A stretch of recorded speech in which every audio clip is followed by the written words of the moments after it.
छठ पर्व क्यों और कैसे मनाया जाता है और कब मनाया जाता है, आइए हम जानते हैं।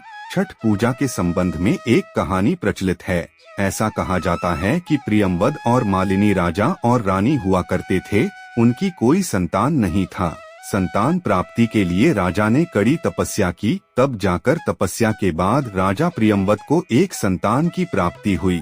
लेकिन जब संतान का जन्म हुआ तो उसकी मृत्यु तत्काल में ही हो गई।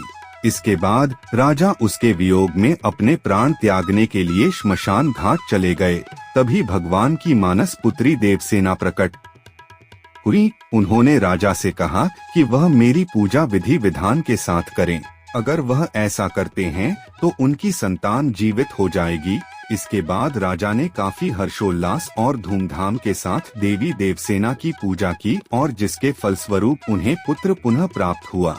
और तब से ही छठ पूजा मनाने की परंपरा शुरू हो गई, क्योंकि ऐसा कहा जाता है कि छठ पूजा करने पर पुत्र की उम्र लंबी भी होती है। छठ व्रत सबसे कठिन व्रत होता है। यह व्रत बहुत ही सावधानी पूर्वक और स्वच्छता से मनाया जाता है। यह त्योहार 4 दिनों तक चलता है। यह पर्व कार्तिक मास के शुक्ल पक्ष और चैत्र मास के शुक्ल पक्ष में मनाया जाता है। यह कार्तिक और चैत्र मास के चतुर्थी तिथि से प्रारंभ होता है। उस दिन व्रतधारी सुबह साफ सफाई के बाद नहा धोकर पूरी तरह शरीर को शुद्ध करने के पश्चात लौकी भात बनाकर खाते हैं, जिसे हम नहाए खाए बोलते हैं।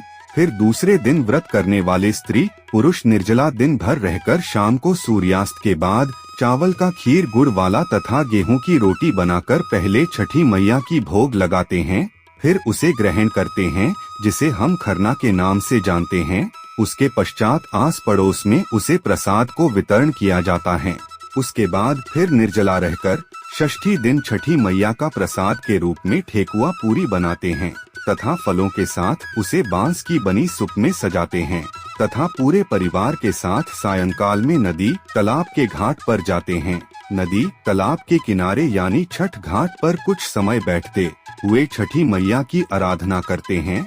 उसके बाद जब सूर्यास्त होने को आता है तब व्रतधारी पानी में जाकर भगवान सूर्य देव को सूप में सजाया हुआ प्रसाद के साथ गाय के दूध से अर्घ देते हैं।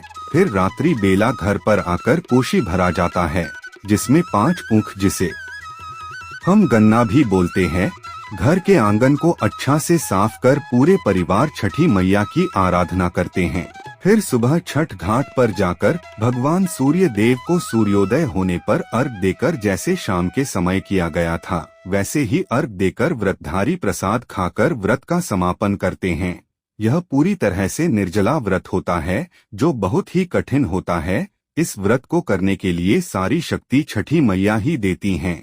लगातार कम से कम यह 36 घंटे का निर्जला व्रत होता है। अगर यह वीडियो आपको अच्छा लगा हो तो कमेंट बॉक्स में जय छठी मैया अवश्य लिखें और लाइक, सब्सक्राइब कर अपने दोस्तों में शेयर कर दें। धन्यवाद।